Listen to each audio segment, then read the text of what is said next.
CBS47 Action News Jax at noon begins with breaking news. That breaking news, a newly married 22-year-old man is dead. He drowned in the ocean in St. Augustine. You're taking a look at a picture of Dalton Cottrell and his wife Cheyenne Hedrick at the beach in St. Augustine. But first, families at the Callaway Apartments are trying to get their lives back together after that massive fire that we told you about last week at their apartment complex on the north side. Action News Jax is live near the apartment complex. Alicia Terracon is there. And Alicia, the apartment complex teamed up with a local food pantry to help the victims in need. Yes, and the Callaway apartment complex management and security, they wouldn't let us actually go on the property, but throughout the morning we watched as food share trucks drove right here past these metal gates and helped deliver food to those victims in need. April Sizemore is a mother of two. She doesn't live here, but she brought her two kids to the Callaway apartment complex when she heard Food Share was hosting a food distribution service to help families in need. They give out so much. Action News Jax told you earlier this week when Millennia Housing Management set up a program with the city to find donors to help these families. The massive fire broke out on July 23rd and tore through the building, leaving a dozen families without homes. The fire also sent 7 people to the hospital, including a mother and her 3 children, to the burn unit in Gainesville.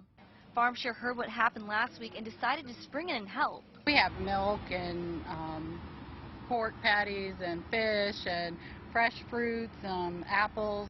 An Action News Jax investigation revealed in the aftermath of the fire, inspectors also found at least 8 fire code violations.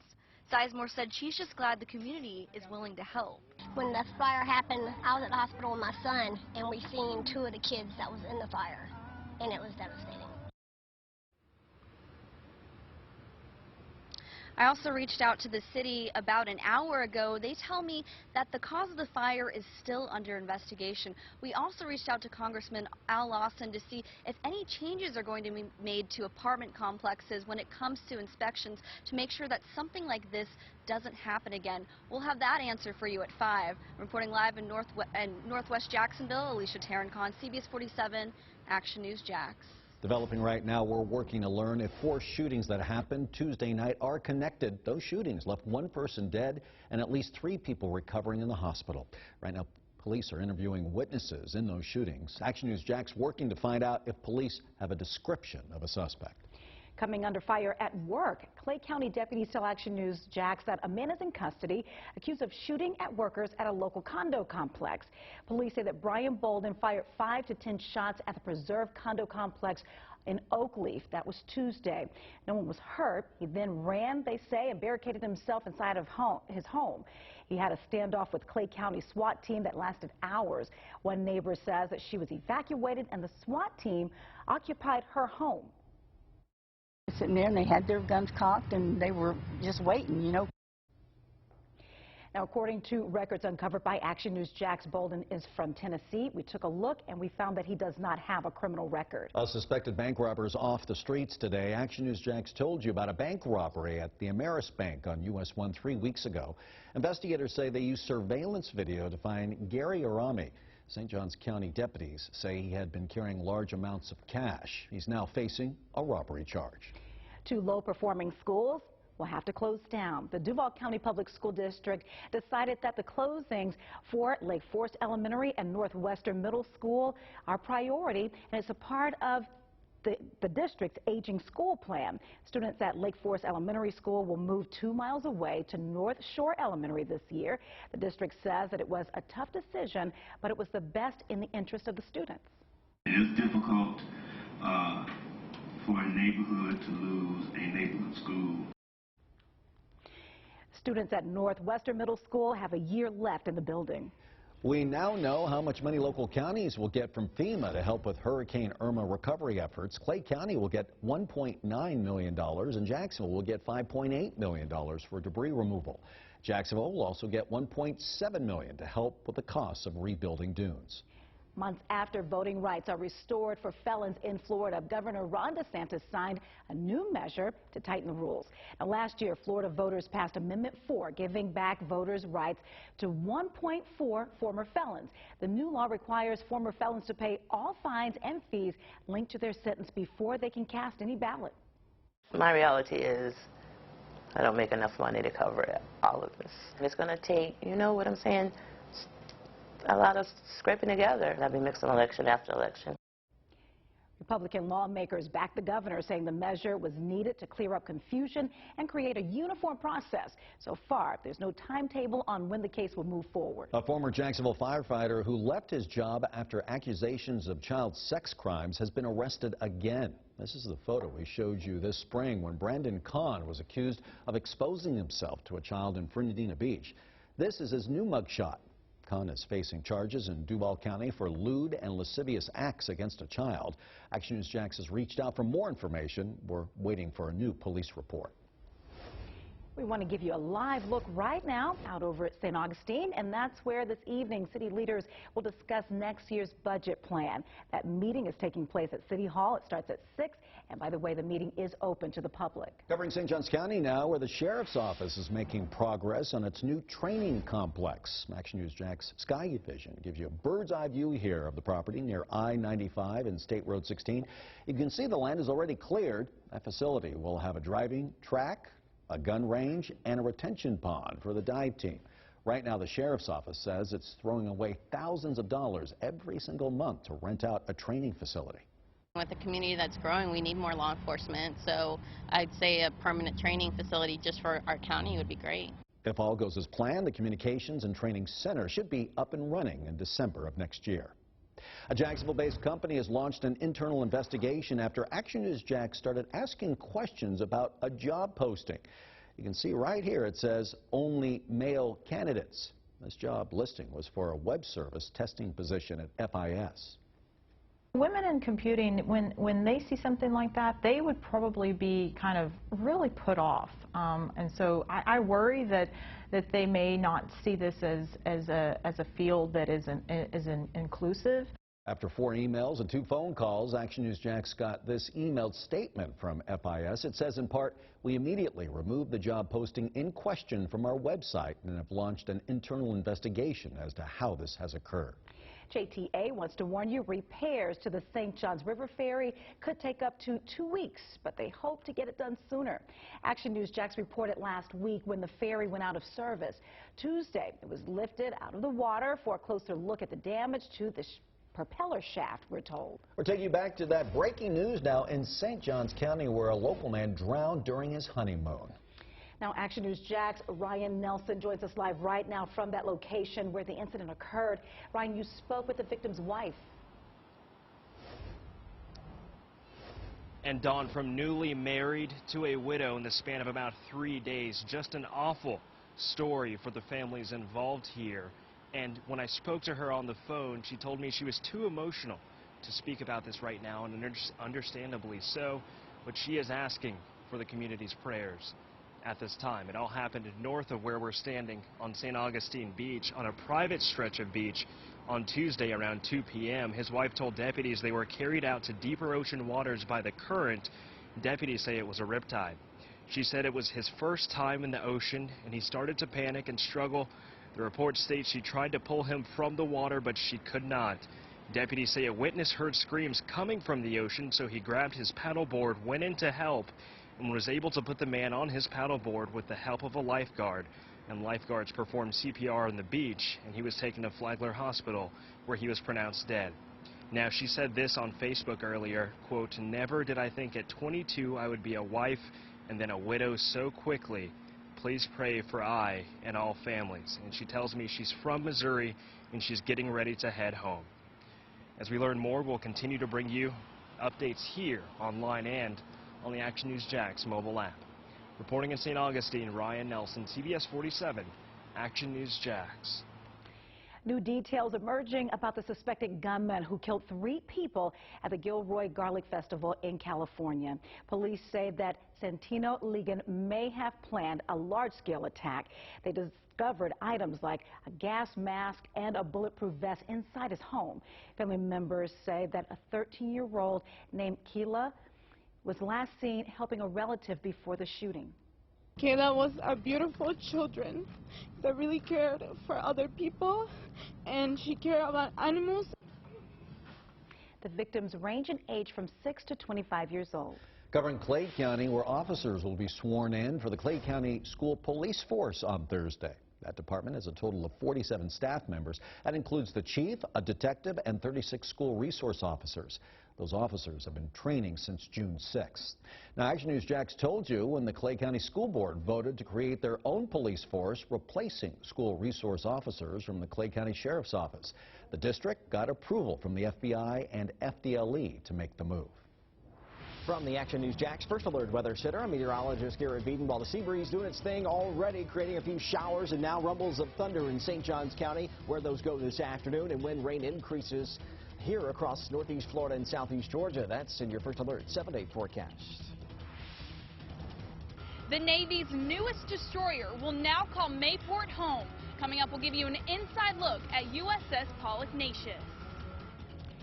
Trapping Florida's native songbirds. The new rule, though, that would allow smugglers to be prosecuted. What to watch, brought to you by Ashley Home Store.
Welcome back. The Navy's newest warship will now call Mayport home. That's right. New at noon, the USS Polygnacious pulled into Naval Station Mayport with more than 300 sailors Action News Jack's Elizabeth Pace gives us an up-close look at the ship and spoke to its commanding officer about its importance. The USS Paul Ignatius just pulled into Mayport before 9:30 this morning. This ship is named after the Secretary of the Navy under the President Lyndon Johnson's administration. And he actually spoke at the commissioning in Fort Lauderdale, saying he's excited what this ship will bring to the Navy. Secretary Paul Ignatius, an amazing man for an amazing ship. The Navy's newest warship is named after this Navy veteran, Paul Ignatius. The 98-year-old spoke at the commissioning in Fort Lauderdale over the weekend.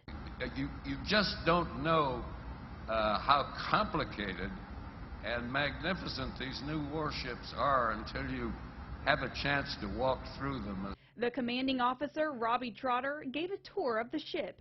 This is the 67th Arleigh Burke-class destroyer in the Navy. It's a multifaceted ship. We bring a very extensive air warfare capability, a surface warfare capability, as well as undersea warfare capability. 312 sailors are on this ship. Trotter says they have a mantra, swag. Sound judgment, walk with confidence, appreciate others, and good order and discipline. I have an outstanding crew that supports me and supports this ship. They're not preparing for any deployments at the moment. Trotter says they still need to complete some training. Right now I'm working to find why this ship will be stationed here in Jacksonville and what exactly it will add to Naval Station Mayport. I'll have that report for you for Ahead at 5. Reporting in Mayport, Elizabeth Pace, CBS47, Action News Jax. Trapping, smuggling, and selling native songbirds is a multi-million-dollar black market business here in Florida. That's according to scientists who say the impacts to our local ecosystem would be devastating. It's been nearly impossible to prosecute and stop smugglers until now. A new rule regulates who can have traps so FWC can pick them up, even if they don't have birds in them. They're pretty simple pieces of technology, but had devastating effect. We have hundreds of birds that this would protect. Farrell says this secures the local ecosystem and an industry that greatly contributes to Florida tourism. Tonight, 10 Democratic candidates will go head-to-head for a chance to go against President Trump during the 2020 presidential election. There will be a second debate that happens this week in Detroit. Now, on Tuesday, many of the candidates promised that they would take a more moderate stance to prevent Republicans from defining this race. However, the hot topic was health care. Senator Bernie Sanders and Elizabeth Warren spent most of the debate fending off criticism about their health care plans. Second of all, you don't know that, second Bernie. of all, We'll come to you in a second, I do know, and I wrote the damn bill. We are the Democrats. We are not about trying to take away health care from anyone. Today may be the last time some of the candidates could appear on the national debate stage. September's debate has higher polling and fundraising thresholds that only 7 candidates have reached so far. New this noon, Delta Airlines is flying towards a more inclusive future. The company says that they'll be rolling out a uniform language bar for more than 300 sign languages. The bar will be located below the flight attendant's nameplates that's fluent in sign language. Now, flyers can expect to spot these new language bars this fall. Now, certified Jacksonville's most accurate weather forecast. Action News Jax First Alert Weather. Hi, First Alert meteorologist Garrett Bedenbaugh. Almost 90 degrees in Jacksonville, 84 in Mayport right now. We're about 90 to 91 in inland southeast Georgia and northeast Florida. This afternoon, though, we'll be back into the lower to mid 90s inland and upper 80s to near 90 at the coast. Average highs 92 this time of year, so slightly above that. 5th Street First Alert Doppler HD is mainly dry. There are a few showers, though. We've been tracking for you already here on the sea breeze advancing inland, kind of pulse type showers. They go up kind of fast and they fall back down pretty quick too. Zooming into this one right here, kind of stationary. Also, I put a track on it for you, but just to the east of the International Golf Parkway on US 1 there, to the west of South Ponte Vedra Beach. Also, just over St. Augustine right now, a light shower is there. See, it's really light, 0.04 inch per hour rainfall rates. Here's a live look from St. Augustine too on the Action News Jax First Alert Skycam network. You see these billowing clouds up in the sky right now, but that's about it. It's 84 degrees, a few light sprinkles here. That's about it. Hour by hour this afternoon. It'll be primarily dry as that sea breeze advances to the west. We'll see temperatures in the mid 80s there this afternoon and low 80s by 8 p.m. Hour by hour, there goes those showers advancing inland, primarily to the west of Jacksonville. We may get one sparse shower developing in western Duval County, but most of the activity pushes off to the west, so not everybody sees the rain today. We'll see a little bit more coverage of the showers and thunderstorms by Thursday. Tomorrow during the afternoon, that sea breeze advances inland, and we get widely scattered coverage of the heavy downpours with that wind moving in off the Atlantic, pushing everything well west of Jacksonville by the evening commute. But could still see some locally heavy downpours between Highway 301 and I-75 for tomorrow, extending into the early evening.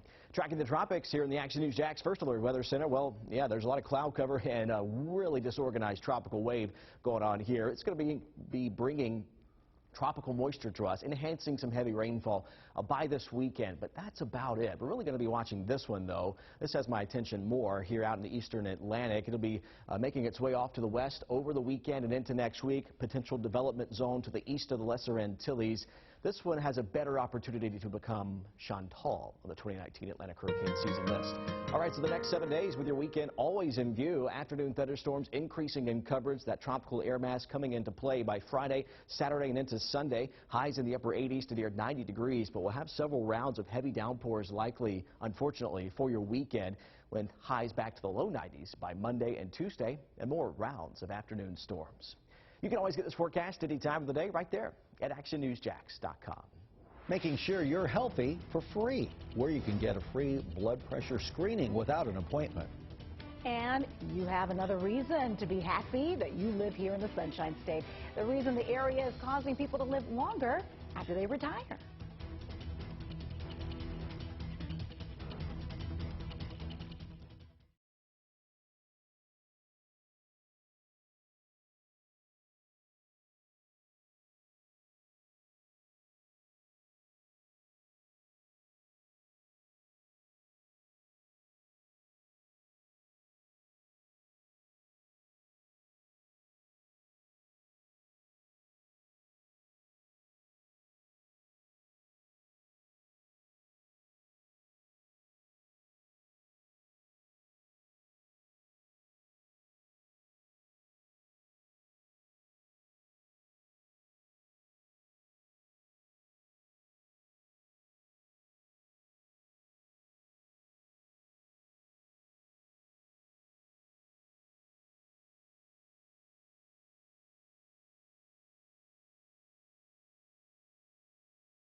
Today and every Wednesday from here on out, people can get free blood pressure screenings in Jacksonville. It's through Ascension's new program called Wellness Wednesdays. No appointment is necessary. We have a link to find the closest location to where you live on actionnewsjax.com under the Action button.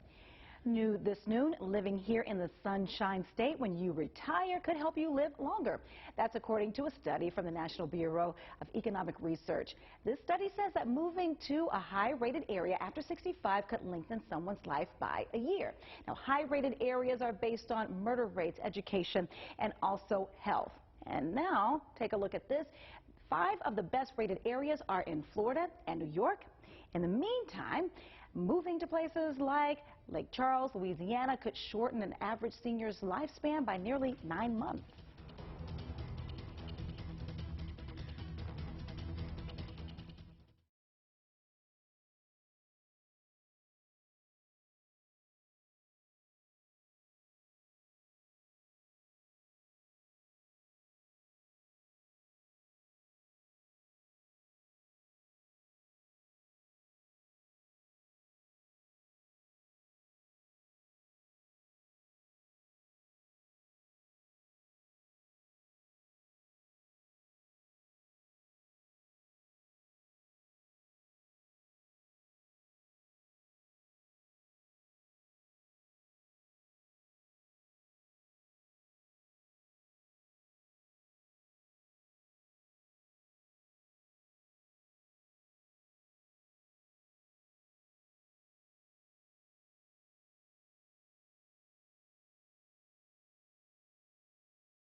Health and safety deficiencies at the site of an apartment complex fire that sent several family members to the hospital.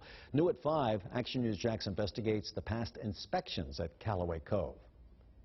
And here's a look at the First Alert 7-day forecast with your weekend always in view. We'll be in the lower to mid-90s for our afternoon highs today. It's going to be a hot one, still hot through the end of the week. Scattered showers and thunderstorms begin to increase in coverage, especially Thursday and Friday. We're going to get that tropical air mass in place with some heavy downpours as we head into, unfortunately, the weekend. Yeah, Mother Nature giving us a show for the next couple of days, it looks like, especially in the afternoon. All right. Have a good day, everyone. The Young and the Restless is on next. Your next newscast is at 5. Have a great day.